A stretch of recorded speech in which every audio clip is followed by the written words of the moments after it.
আজকে কথা বলবো আমাদের টিমের স্নাইপার প্লেয়ার অর্থাৎ বাংলাদেশের দ্বিতীয় RSK ফিলিকার রেনিয়া। আচ্ছা মামা, তোর আজকে কিছু কথা ওই মনোযোগ দিয়ে হন। তুই যে 10-20টা shot zoom up zoom out করস আমরা ফাইডে থাকা অবস্থায়, তুই যে কই শট মারস সেটা তুই জানস, তোর আল্লাহ ভালো জানে। অথচ তুই কস যে সব দিন ফুল ড্যামেজ 150 খাওয়া, আর আমরাও তো ওরকমই বোকাচোদা। তোর কত অন্যায় দিয়ে দিই নিউর উপরে, আর সাথে সাথেই মামা আমরা চান্দের দেশে, বিশ্বাস কর সাথে সাথে চান্দের দেশে 1 মিনিটও লেট হয় না। ওই সময় ম্যাচটার থেকে ব্যাক দিয়ে তোর ড্যামেজ দেখলে মামা মনে হয় সত্যি কথা করে তুই এটা সহবাস করে দিই।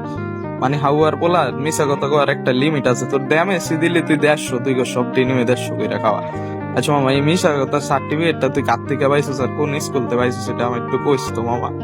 আর মামা তোর আজকে সরাসরি কইয়া দিতেছি মামা, এই ভিডিওতে তোর ফ্রেন্ড আছে তো তোরে মেনশন দিছে, তুই এর আর মামা স্নাইপিং করিস না, স্নাইপার স্নাইপার চালাইস না, তোরে দিয়ে মামা স্নাইপিং হইব না।